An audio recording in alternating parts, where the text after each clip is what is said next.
Hello and welcome to Starting Points, where one thing leads to another.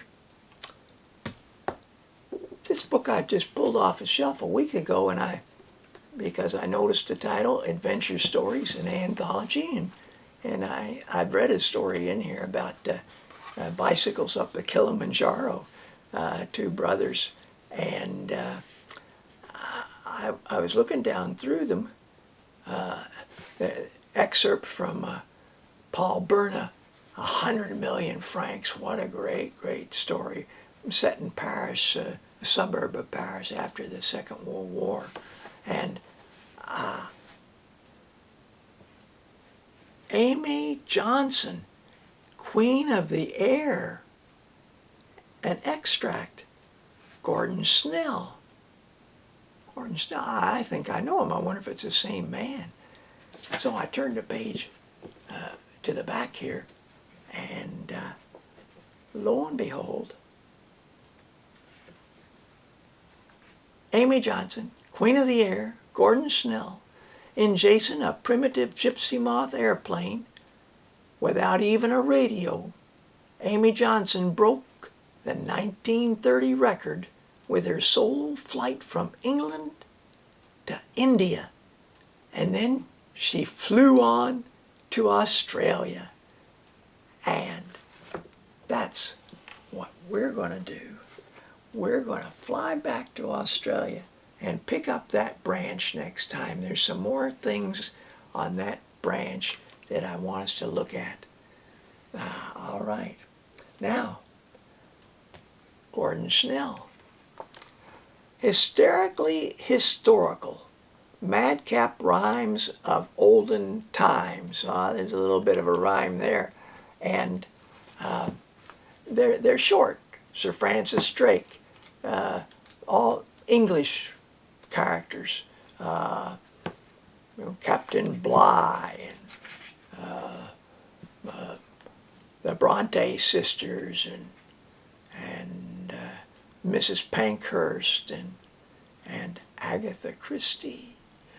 And so it's a delightful education, because some of the people I'm familiar with and some I'm not. And the same is true in this next book. The Old Canadians Omnibus, same title, Hysterically Historical Rhymes, Gordon Snell. In this book, there's about 100 people listed that he's written these poems about.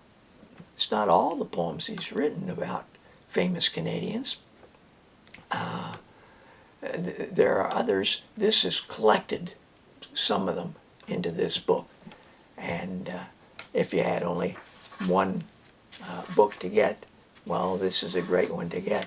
Starts with a lot of the old explorers' names, and most of them I knew, but some I didn't, and carries on with other names that were new to me.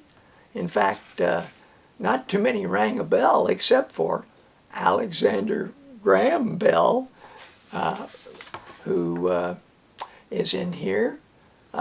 In terms of communication, there's Marshall McLuhan, and there's Marconi. Well, just a few people that are maybe a little more recent that you might know. Maybe yes, maybe no. How about Leonard Cohen, or Wayne Gretzky and Joni Mitchell,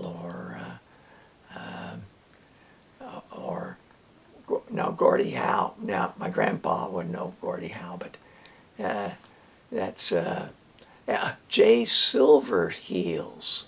Jay Silverheels. Tonto in the Lone Ranger. So it's quite a collection. Meet a number of new people. The Land of Green Ginger.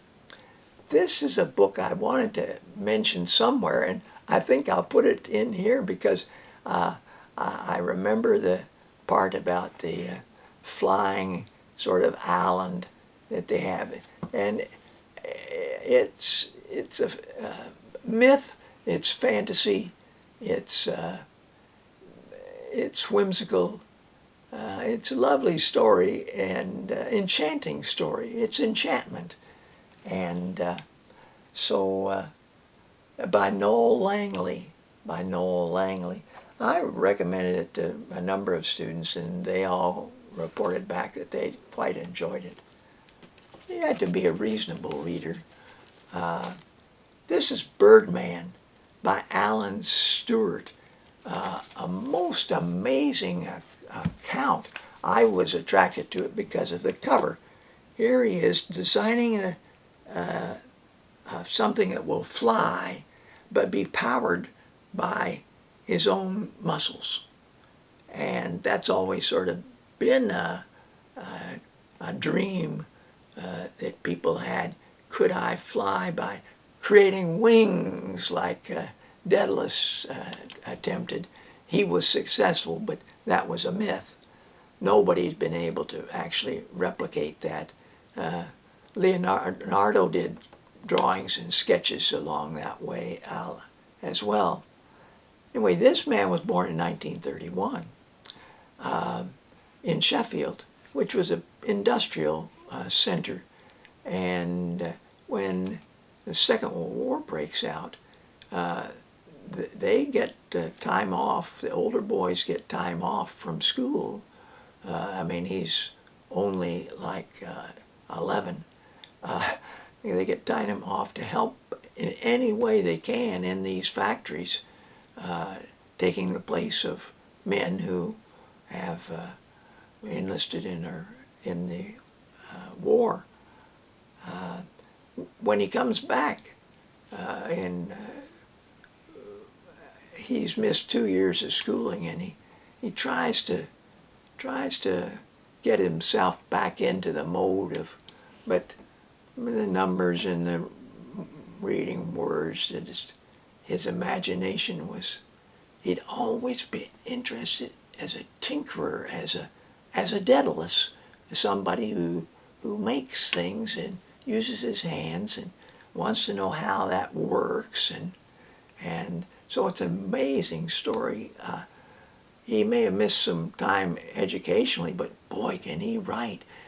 Great conversation is scattered throughout the book as he recounts his efforts and his experience. It's autobiographical.